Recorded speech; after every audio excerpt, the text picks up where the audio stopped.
Hello, how are you all? I hope you're doing well. Ron DeSantis continues to be one of the most interesting politicians. In my opinion, he's so controversial and polarizing, although he shouldn't be, because most of the things he's talking about and passing and doing in Florida, it's just common sense stuff that most people agree with. For instance, the parental rights bill that was just passed that is so controversial right now and that people are calling the don't say gay bill. And it got to the point where Disney employees were walking out, people were protesting, celebrities were making statements, and even this individual or group was putting billboards all over Florida saying, say gay. And it's so funny because it's like, I was looking in the comments of a thread that was going around on Twitter with this on it. No, thank you. And it was saying, I've never seen someone spend so much money just to let everyone know that they didn't actually read the bill. And here's the bill right here. That word, gay, isn't even in the bill at all. So this is basically it. Requiring district school boards to adopt procedures that comport with certain provisions of law, notifying a student's parent of special information, requiring such procedures to reinforce the fundamental right of the parents to make decisions regarding the upbringing and control of their children in a specified manner, prohibiting a school district from adopting procedures or student support forms that require school district personnel to withhold from a parent specified information, or that encourage or have the effect of encouraging the student to withhold from a parent such information, prohibiting a school district from encouraging a classroom discussion about sexual orientation or gender identity in primary grade levels or in specified manner. So when you get to the very specifics of the bill, this is basically just the general synopsis of the bill. When you get into the specifics, basically what it is saying is it doesn't want teachers leading class discussions on sexual orientation or gender identity. Sexual orientation can be heterosexuality too. So they're prohibiting all talks. It's not singling out any orientation. It's not anti anything. It's just saying we don't think it's appropriate to hold class discussions on gender identity and orientation with 7-year-olds. Why would that be appropriate? Why would teachers want to have that conversation with kids that young? It's odd. It's highly inappropriate. And most Floridians, even Democrats, actually agree with the bill. So the fact that it's become so controversial and they're calling it the don't say gay bill is quite mind-blowing. And it's like, did anyone take the time to actually read the freaking bill? If you're going to get that upset about it, wouldn't you go to the actual source and read it and see what it's about? If I heard something like that, I'd be like, oh my gosh, really? There's a bill that they passed?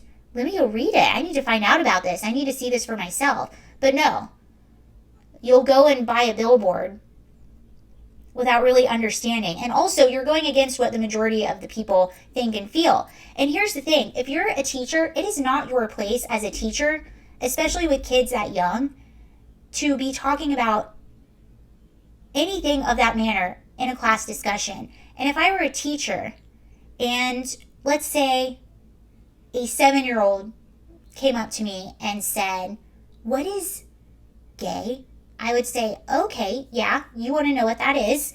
And then I would tell that child that the best thing to do would be able to go home and ask their mother or their father what that is. And then you know what else I would do? I might send an email to the mom or the father and just say, hey, just so you know, so-and-so approached me in class today and asked me this question, so I thought I would just let you know, and I referred them back to you. And a lot of times, too, when children are that age, are talking about things that are a little over-sexualized, that can also mean that bad things are happening to that kid, if you understand what I'm saying. So that could be a sign of other things. And that's why I don't think that teachers should be talking to them about this. They should be telling the children to go back to the parents and letting the parents know, hey, your child is asking about this. But that being said, I just had to point that out because that's just how controversial Ron DeSantis is when he shouldn't be. This is the media and activists making him controversial when he shouldn't be.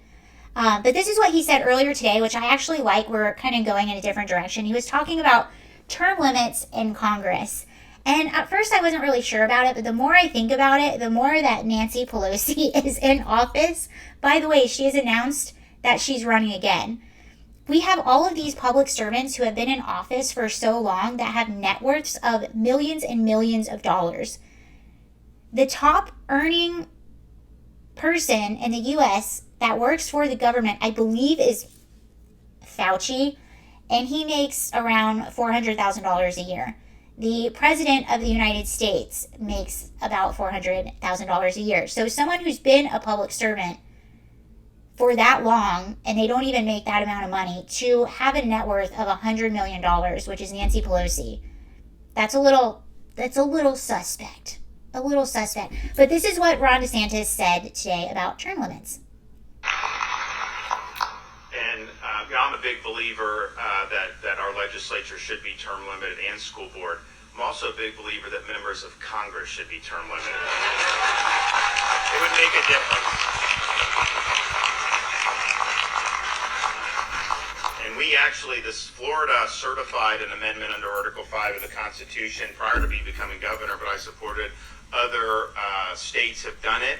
We need more states to do this, to push forward term limits for members of Congress. It would make a big, big difference and would really, I don't see how you drain a swamp when you have people there for 30 or 40 years. It just doesn't work that way. So this is good for school board, and you don't want, little swamps in the school board either.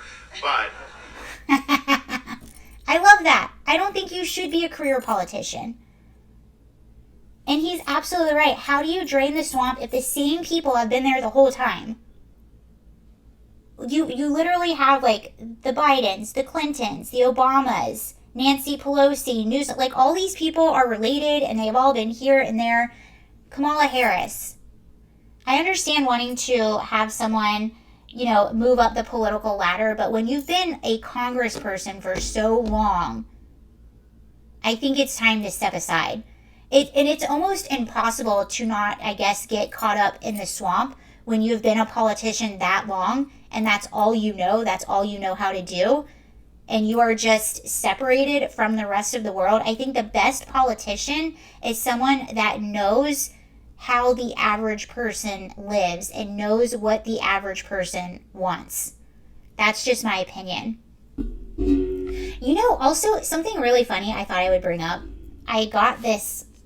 I was traveling, and I always get these like little tiny books, and this is Stuff Every American Should Know.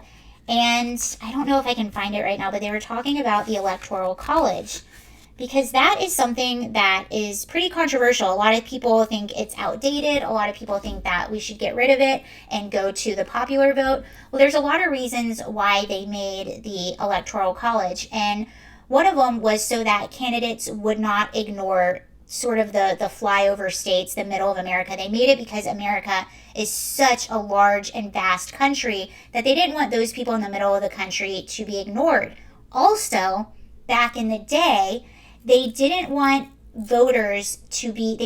uninformed voters to have too much power. And they didn't mean this in a mean way, but what they meant was, back in the day, way back then, to get news or information could take weeks or even months if you were like way in the middle of the country or way out. We didn't have the internet. We didn't have television.